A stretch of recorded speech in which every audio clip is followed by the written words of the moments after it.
Welcome, my dear friends. How are you? In the last class, we learned about the first type of if clause, which is used to express real and possible situations in the future. കഴിഞ്ഞ ക്ലാസ്സിൽ നമ്മൾ if clause first type ആണ് പഠിച്ചത്. Today, we will explore the second type of if clause. ഇന്ന് നമുക്ക് if clauseന്റെ second type പഠിക്കാം. The second type of if clause describes hypothetical or unreal situations, typically expressing what would happen if a certain condition were met. ഈ തരത്തിലുള്ള if clause സാധാരണയായി ഒരു condition അഥവാ നിബന്ധനയുടെ അടിസ്ഥാനത്തിലായിരിക്കും അതിന്റെ റിസൾട്ട് അഥവാ ഫലപ്രാപ്തി.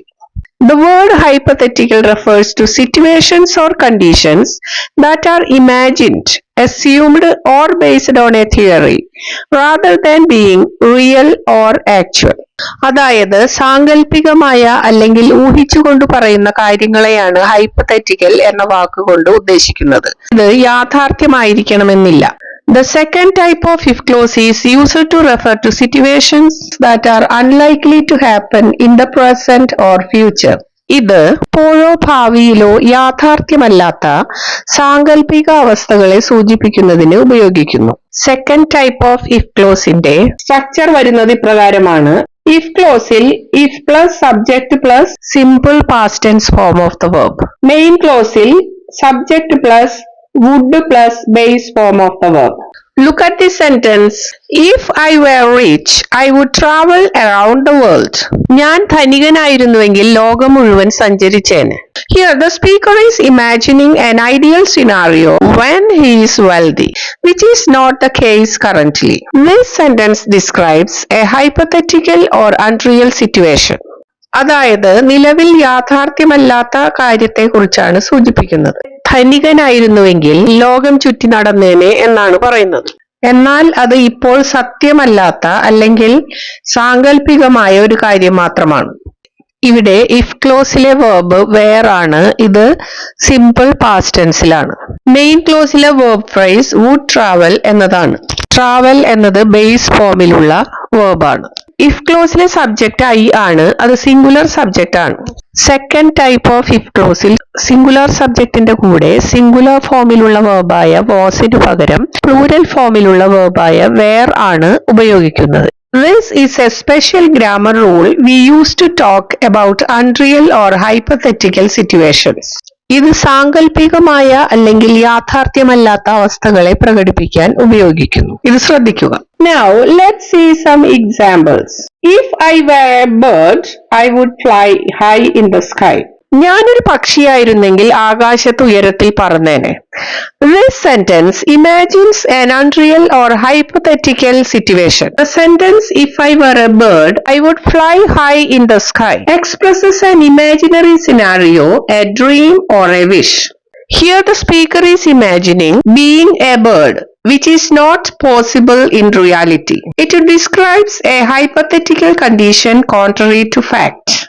ഇത് ഒരു അൺറിയൽ സിറ്റുവേഷൻ അഥവാ സാധ്യതയില്ലാത്ത അവസ്ഥയെയാണ് സൂചിപ്പിക്കുന്നത്. It reflects a desire or aspiration as if the speaker dreams of flying freely like a bird. If ക്ലോസിലെ സബ്ജക്റ്റ് I സിംഗുലർ ആണ് എങ്കിലും പ്ലൂരൽ ഫോമിലുള്ള വെർബായ where ആണ് ഇവിടെ ഉപയോഗിച്ചിരിക്കുന്നത്. ഇത് സിമ്പിൾ പാസ്റ്റ് ടെൻസിലാണ്. ടൈപ്പ് 2 if ക്ലോസിൽ ഹൈപ്പത്തറ്റിക്കൽ അഥവാ യാഥാർത്ഥ്യമല്ലാത്ത കാര്യങ്ങൾ സൂചിപ്പിക്കുമ്പോൾ സിംഗുലർ സബ്ജക്റ്റിന്റെ കൂടെ വാസിനു പകരം പ്ലൂരൽ ഫോമിലുള്ള വെർബായ where ആണ് ഉപയോഗിക്കുക എന്നുള്ളത് നേരത്തെ സൂചിപ്പിച്ചിരുന്നുവല്ലോ. ഇത് ശ്രദ്ധിക്കുക. മെയിൻ ക്ലോസിലെ വെർബ് ഫ്രേസ് would fly ആണ്. ഫ്ലൈ എന്നത് ബേസ് ഫോമിലുള്ള വെർബ് ഫോം ആണ്. If she studied harder, she would pass the exam. അവൾ നല്ലപോലെ പ്രയത്നിച്ചിരുന്നുവെങ്കിൽ പരീക്ഷ പാസ്സായേനെ. If she studied harder എന്നത് if ക്ലോസ് ആണ്. This suggests that right now she is not studying harder. അതായത് ഇപ്പോൾ അവൾ കഠിനമായി പഠിക്കുന്നില്ല എന്നതാണ് സൂചിപ്പിക്കുന്നത്. അവൾ കൂടുതൽ കഠിനാധ്വാനം ചെയ്യുകയാണെങ്കിൽ എന്താണ് സംഭവിക്കുക എന്ന ഒരു ഹൈപ്പത്തറ്റിക്കൽ അവസ്ഥയെയാണ് കാണിക്കുന്നത്. She would pass the exam. ഇത് മെയിൻ ക്ലോസ് ആണ്. This is the imagined or hypothetical result of studying harder. It's not saying she will definitely pass, but that if she were to study harder, passing would be a likely result. അവൾ കഠിനമായി പഠിച്ചിരുന്നുവെങ്കിൽ പരീക്ഷയിൽ പാസ്സായേനെ എന്നതാണ് ഉദ്ദേശിക്കുന്നത്. Here, would pass expresses a hypothetical or imagined result, which means she would pass the exam if she studied harder. It is a possibility based on a condition. If ക്ലോസിലെ verb studied ആണ്, ഇത് simple past tenseലാണ്. മെയിൻ ക്ലോസിലെ verb phrase would pass ആണ്. pass എന്നത് base ഫോമിലുള്ള verb form ആണ്. If we had more money, we would buy a bigger house. ഞങ്ങൾക്ക് കൂടുതൽ പണം ഉണ്ടായിരുന്നുവെങ്കിൽ ഞങ്ങൾ ഒരു വലിയ വീട് വാങ്ങിയേനെ. അതായത് ഇപ്പോൾ പണം കൂടുതൽ കയ്യിലില്ല, അതുകൊണ്ട് ഒരു വലിയ വീട് വാങ്ങാനും കഴിയുന്നില്ല.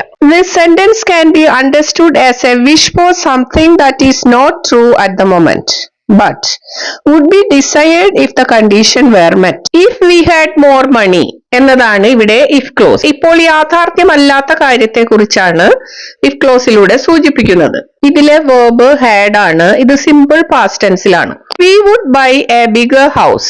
ഇത് main clause ആണ്. This describes the result of the hypothetical situation, but it depends on the condition of having more money. Here, the speaker is imagining a hypothetical situation. The use of would in the main clause expresses a hypothetical or unreal situation. It suggests that we do not have more money at the moment, and the action of buying a bigger house is contingent on this imagined or hypothetical condition. നമുക്കിപ്പോൾ കൂടുതൽ പണമില്ല, വലിയൊരു വീട് വാങ്ങാനുള്ള സാധ്യത സാങ്കല്പികമായ അവസ്ഥയെ ആശ്രയിച്ചിരിക്കുന്നു എന്നാണ് ഇവിടെ സൂചിപ്പിക്കുന്നത്. If we had more money എന്നതുകൊണ്ട് അർത്ഥമാക്കുന്നത് നമുക്ക് കൂടുതൽ പണം ഉണ്ടായിരുന്നെങ്കിൽ, അതായത് ഇപ്പോൾ നമുക്ക് കൂടുതൽ പണം ഇല്ല എന്നതാണ് അർത്ഥമാക്കുന്നത്. We would buy a bigger house. ഞങ്ങൾ ഒരു വലിയ വീട് വാങ്ങിച്ചേനെ. ഇത് പണം ഉള്ള സാഹചര്യത്തിൽ സംഭവിക്കാവുന്ന ഒരു കാര്യത്തെയാണ് സൂചിപ്പിക്കുന്നത്. This sentence conveys the idea that the action of buying a bigger house could happen under the imagined condition of having more money. If ക്ലോസിലെ verb had ആണ്, അത് simple past tenseലാണ്. മെയിൻ ക്ലോസിലെ verb phrase would buy. buy എന്നത് base ഫോമിലുള്ള verb ആണ്. If he were honest, people would trust him. അവൻ സത്യസന്ധനായിരുന്നുവെങ്കിൽ ആളുകൾ അവനെ വിശ്വസിച്ചേനെ. നിലവിൽ അവൻ സത്യസന്ധനല്ല, അതുകൊണ്ട് തന്നെ ആളുകൾക്ക് അവനെ വിശ്വാസവും ഇല്ല എന്നാണ് ഇതിലൂടെ സൂചിപ്പിക്കുന്നത്. ഇവിടെ ഇഫ് ക്ലോസിൽ ഏതാണ് subject? He. verb were simple past ടെൻസിലാണ്. മെയിൻ ക്ലോസിൽ സബ്ജക്ട് പീപ്പിൾ, അതിനുശേഷം would plus base form of the verb.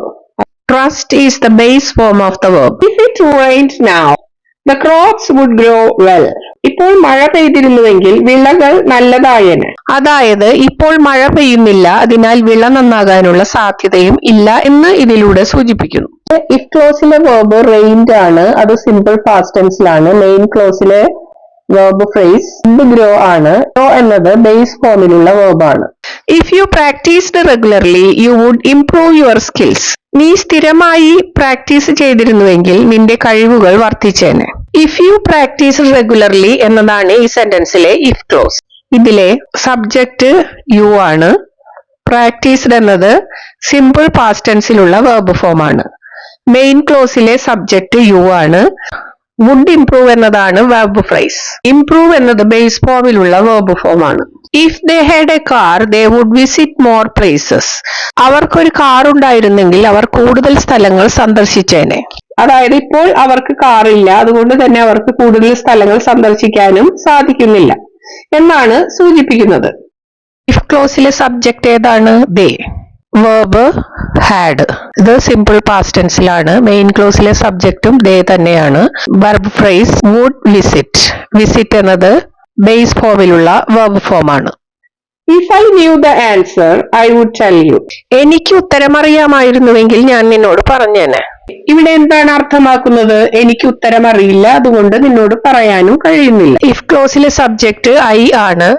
verb knew, ഇത് സിമ്പിൾ പാസ്റ്റ് ടെൻസിലാണ്. മെയിൻ ക്ലോസിലെ verb phrase would tell ആണ്. tell എന്നത് ബേസ് ഫോമിലുള്ള verb ഫോം ആണ്. If we lived near the beach, we would go swimming every day. ഞങ്ങൾ ബീച്ചിന്റെ അടുത്താണ് താമസിച്ചിരുന്നതെങ്കിൽ ഞങ്ങൾ എന്നും നീന്തുവാൻ പോയേനെ. ഇഫ് ക്ലോസിലെ സബ്ജക്ട് ഏതാണ്? വി. വെർബ് ലിവ്ഡ്, ഇത് സിമ്പിൾ പാസ്റ്റ് ടെൻസിലാണ്. മെയിൻ ക്ലോസിലെ subject we. Verb phrase would go. Go എന്നത് ബേസ് ഫോമിലുള്ള വെർബ് ഫോം ആണ്. If she spoke French she would get the job. അവൾ ഫ്രഞ്ച് സംസാരിച്ചിരുന്നെങ്കിൽ അവൾക്ക് ജോലി കിട്ടിയേനെ. ഇവിടെ ഇഫ് ക്ലോസിലെ subject she, verb spoke simple past ടെൻസിലാണ്. മെയിൻ ക്ലോസിലെ സബ്ജക്ട് ഷീ, അതിനുശേഷം would plus base form of the verb. Base ഫോമിലുള്ള verb get. That's all for today's class. I hope the explanations were clear to you. Today we discussed the second type of if clause. To conclude, the second type of if clause, also known as the second conditional, is used to talk about hypothetical or unreal situations in the present or future. This type of if clause is often used to express possibilities that are imagined or unlikely to happen. Remember, it's not about real situations, but rather about things that could happen if the conditions were different. I hope you now have a clear understanding of the second conditional. By understanding this, we can communicate our thoughts more effectively in different scenarios. In the next class, we will dive deeper into the third type of if clause. If you like my classes, please subscribe and share with your friends. If you have any comments, feel free to leave them in the comment box. Don't forget to press the bell icon for notifications. Thank you so much for joining me and have a great day.